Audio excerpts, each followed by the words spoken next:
Formalism is a literary theory that focuses on the structure, form, and language of a text, analyzing it as an independent, self-contained work of art. Formalist ideas can be traced back to earlier movements like Symbolism and Impressionism, as well as aestheticism, art for art's sake movement. From 1910s to 1920s, Russian Formalism took over in Russia. Its central aim was to establish a scientific study of literature by analyzing its intrinsic features. The key figures here were Viktor Shklovsky and Roman Jakobson. The key concepts here include defamiliarization, which highlights how literature makes the familiar seem strange, forcing readers to perceive things in a fresh, unexpected way. Autonomy of the text, which focuses on the form rather than the author's biography. The formalists deliberately neglected the historical, sociological, and biographical or psychological dimensions of literary discourse. They believed that there is only poetry and literature, there are no poets or literary figures.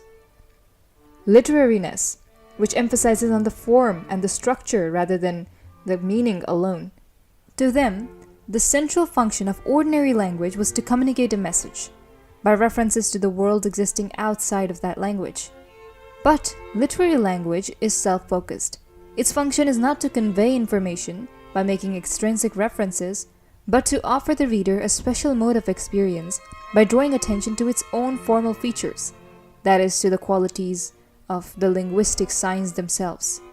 While romantics like Coleridge had stressed the author's ability to express a fresh mode of experiencing the world, the formalist stresses the function of purely literary devices to produce the effect of freshness.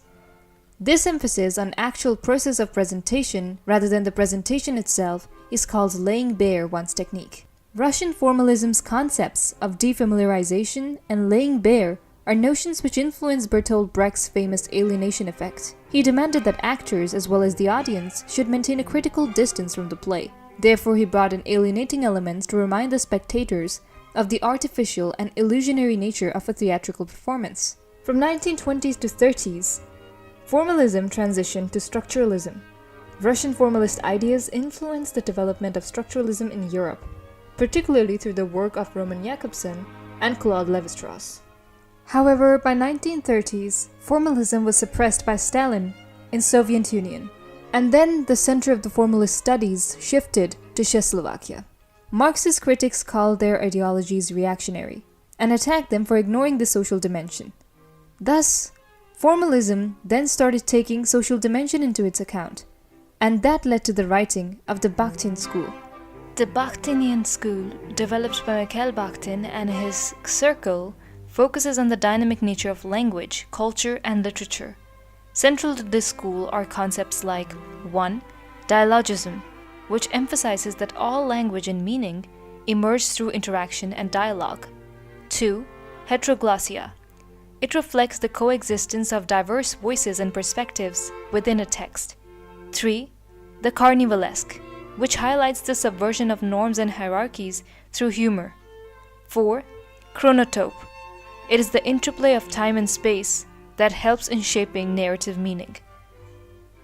These ideas underscore the relational and evolving nature of text, offering profound insights into how literature engages with social and cultural discourses. In 1930s, Jakobson and René Welleck immigrated to the US and helped shape the development of New Criticism. New Criticism was simply Russian formalism, but in America.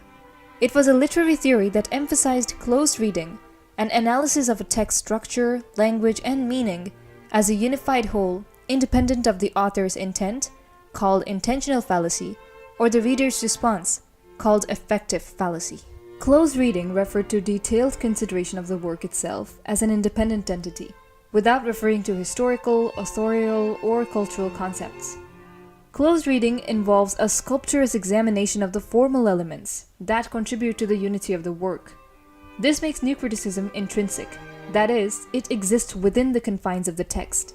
It must be noted that in this context, some principles of New Criticism derive from Samuel Taylor Coleridge again, who was the first to elaborate on the concept of the poem as a unified organic whole.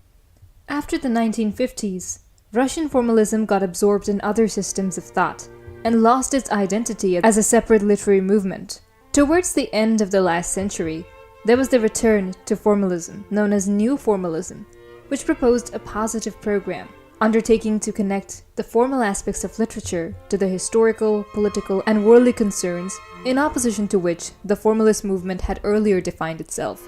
When Europe and USA were facing the Great Depression, the mode of thought shifted towards a more socially conscious literature rather than a literature that's focused on the form. Thus, during the 1930s, Marxism became a significant political force in the West. Formalism died down and was slowly overpowered by Marxism. To know more about Marxism, its origins, and its evolution, this is a lecture that you can follow.